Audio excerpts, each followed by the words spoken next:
Good afternoon, and thank you for joining us. We'll start with a statement from the Secretary-General, and then we'll have time for a few questions. Thank you, and good afternoon.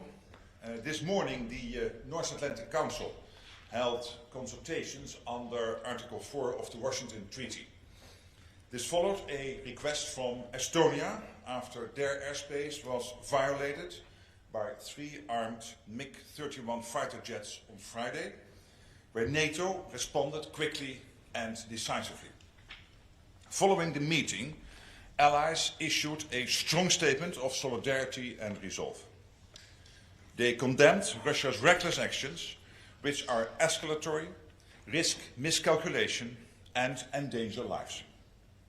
Allies affirmed yet again that our shared commitment to collective defense is unshakable.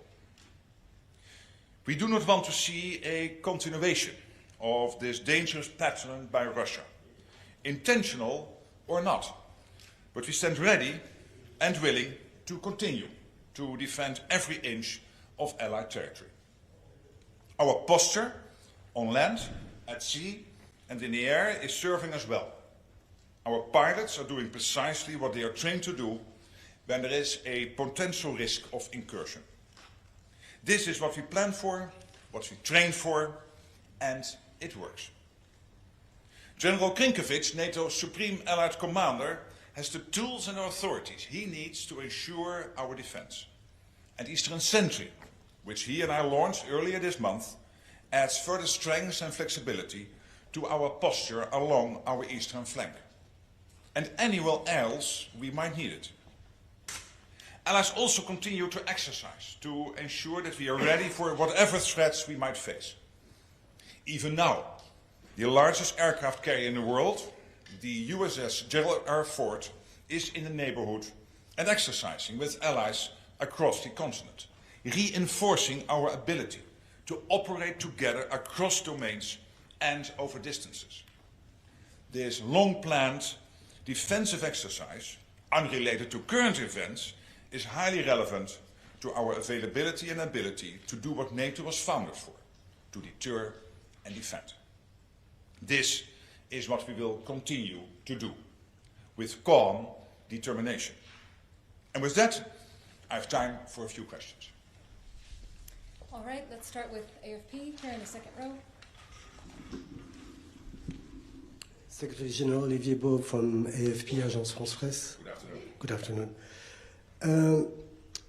After what you said and after reading the statement issued by NATO today, does that mean that NATO is going now to shoot any manned or unmanned Russian aircraft which violates the alliance airspace?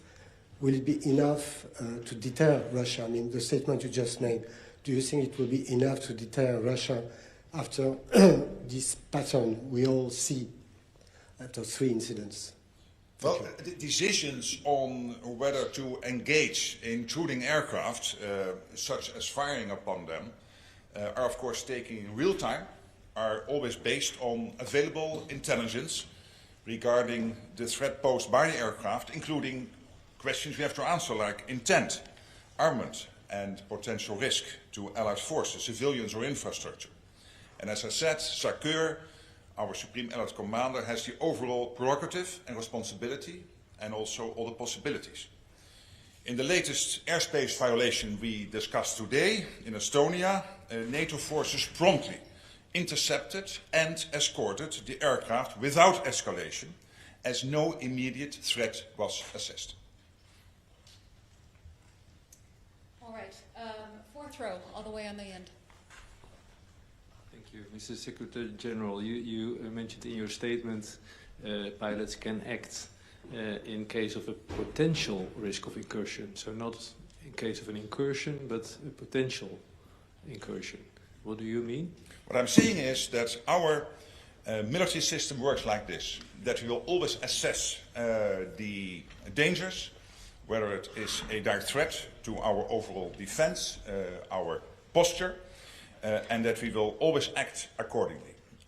But in this case, there was no immediate threat assessed. So what happened is that Swedish, Finnish and Italian aircraft were active to make sure that these 3 MiGs were moved out of Estonian airspace.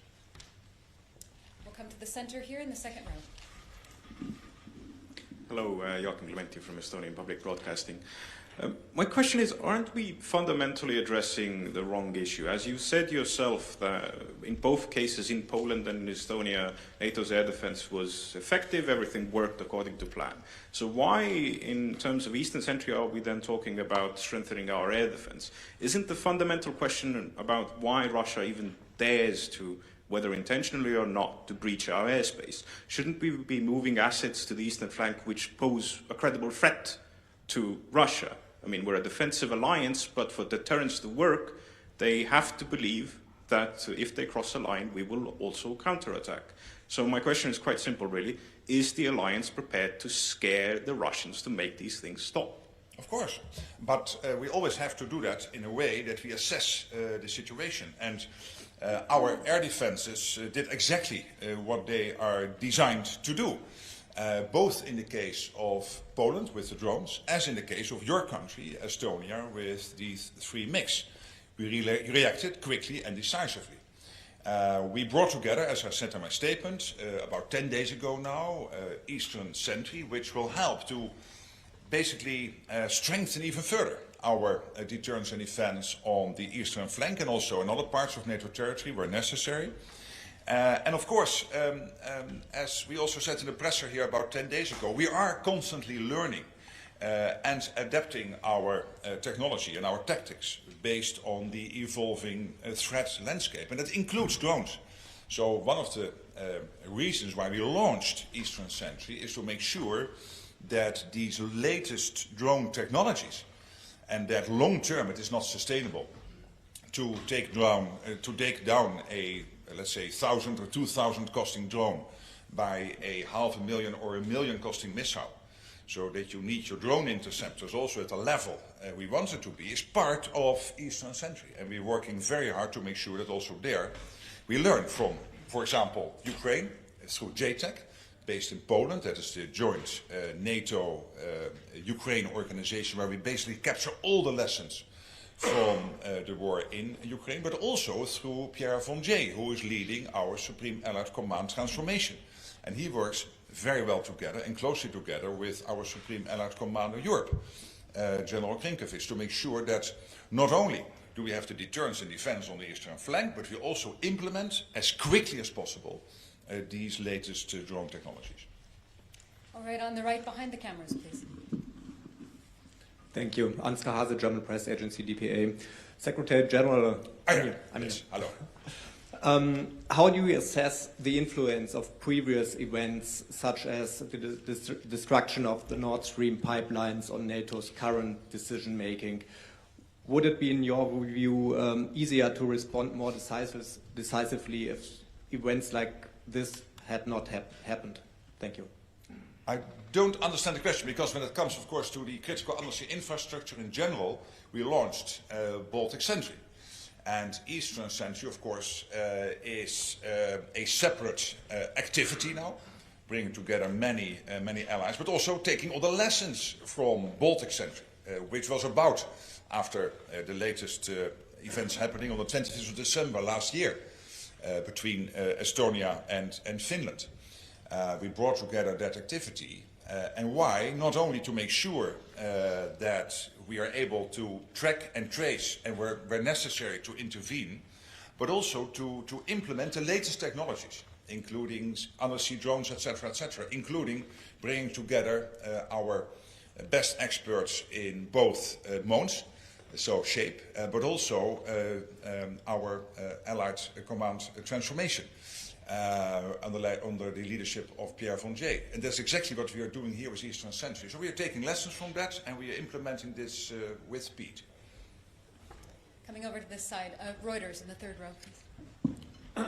Thank you, Secretary-General Andrew Gray from Reuters.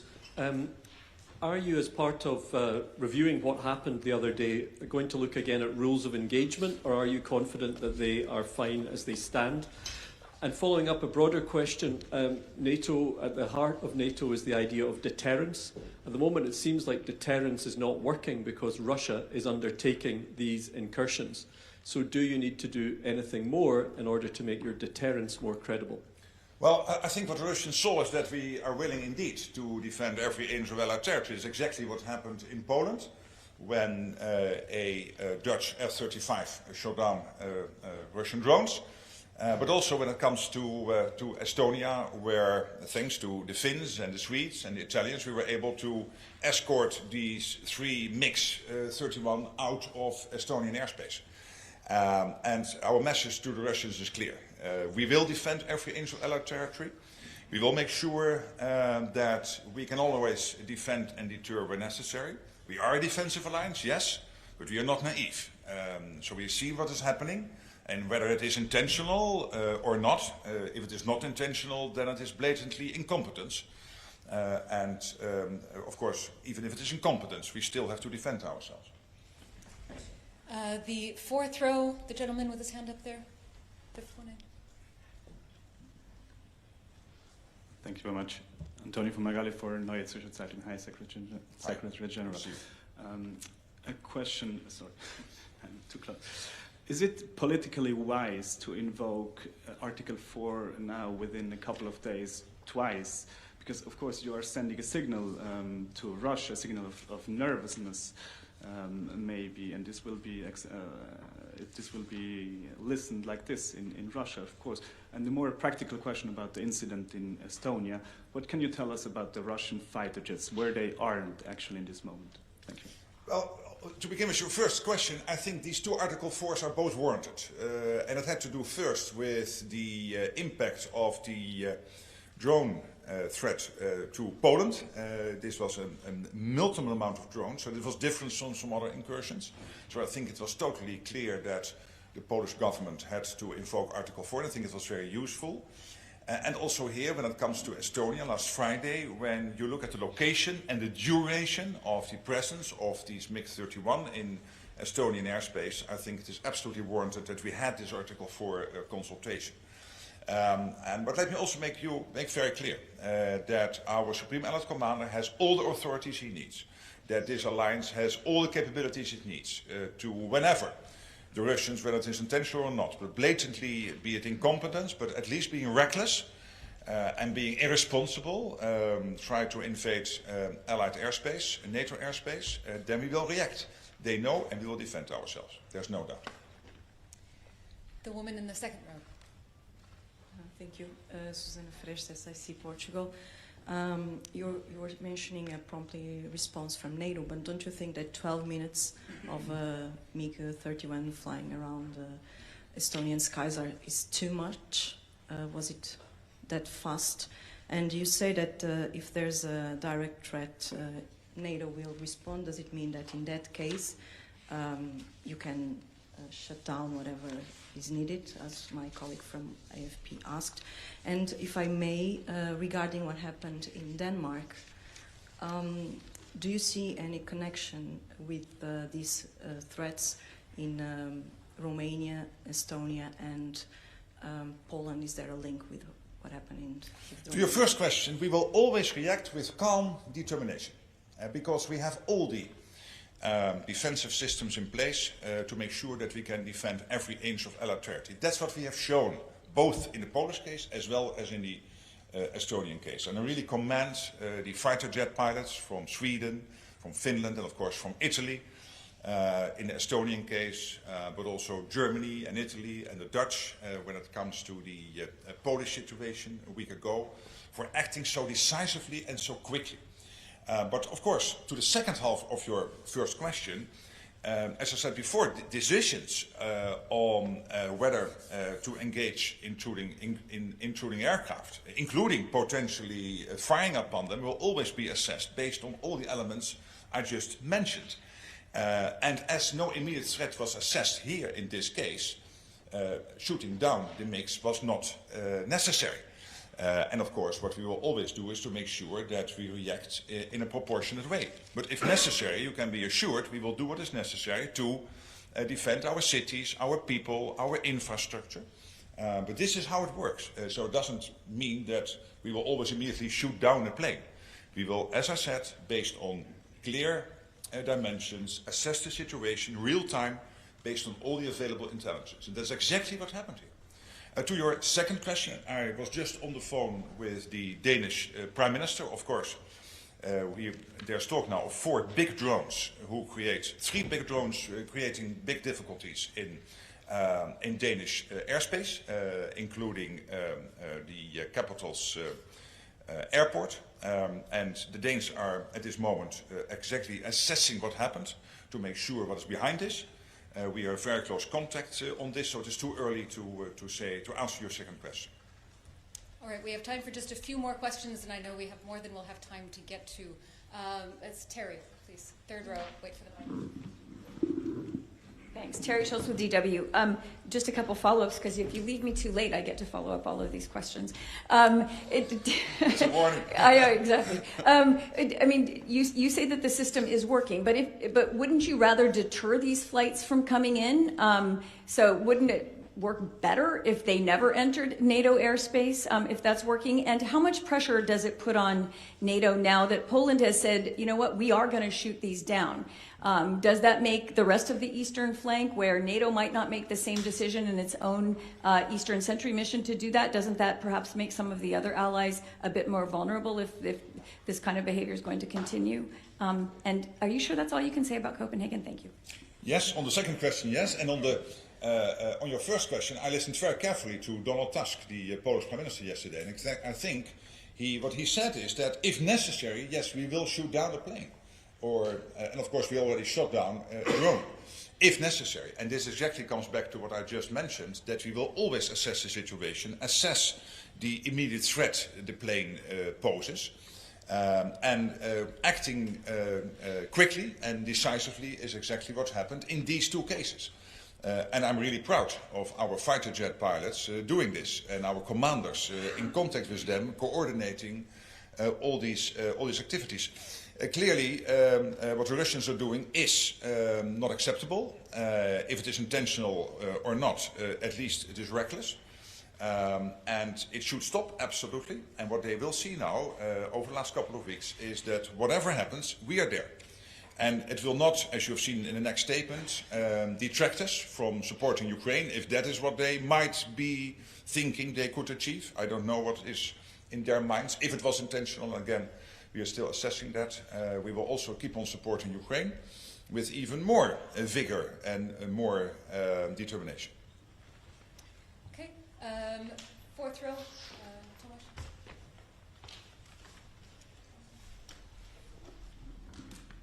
Thanks for the question. Thomas Kuczka with Frankfurter Allgemeine Zeitung. Good afternoon. Good afternoon.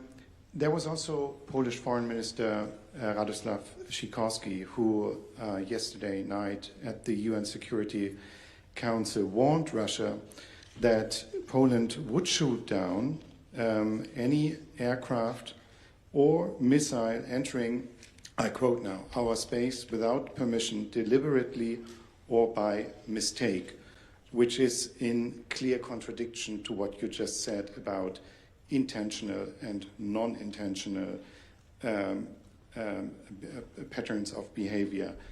Can you please clarify, does Poland have the right to do this on their own, or are they bound by common rules of engagement for all NATO allies? Thank you. I just commented on the Polish Prime Minister, and I would like to leave it at that because I cannot comment on every official in NATO territory because there are so many. Thank you so much.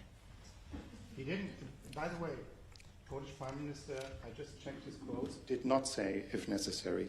He just said there may be incidents which are not clear, but he did not say if necessary. No, I'm not saying that he literally said that, but we all agree that when there is an incursion, when that takes place, we have to act decisively and quickly, exactly as we have done in the Polish case, in the Estonian case, and every other case in Latvia, Lithuania, in Norway, in Finland. We always act decisively and quickly and always assess the threat levels and make sure that if there is an immediate threat, of course, we will not hesitate to do what is necessary to protect our cities, our people, our infrastructure. Okay, final question. We'll go to the end here, 4th row. Yes, hi, Karin Axelsen from Politik in Denmark. Hello. Hello. You said you didn't want to comment on the Danish incident, so let's call it the Danish-Norwegian incident. Is NATO, as you said, ready to act decisively on incidents like this, what happened in Copenhagen and in Oslo? And we're having 2 big summits next week in Copenhagen.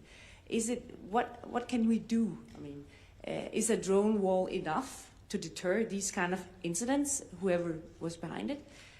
Or do we need to step up with more action in NATO as well as EU things? Yeah. Well, first of all, as I said, I spoke with the Danish Prime Minister, and of course also Denmark is still assessing what exactly happened and whether they can find out more. And of course we will help wherever we can, and all our allies will be involved in that, as is always the case when these serious incidents happen. To your more general question, also about next week's meetings in Copenhagen, I think of the European Council and of the European political community, but also more generally when it comes to defending our airspace of NATO. As I said, and I think the Estonian and Polish case are proof of this, we will act decisively and quickly. We have. The system worked. SACEUR has all the authorities he needs in a trickle-down way to make sure that the commanders on the ground know what they need to do, and if necessary, to also take the ultimate decision, but only when there is an assessment that that is necessary. And that is what I meant with making sure that we always will work and act with calm determination. And that's what the Russians know, and the Russians know also that, if necessary, we will not hesitate. Thank you so much for coming here and for waiting a little bit longer, because the meeting was very good, but it took also a bit longer. Thank you so much. Thank you all.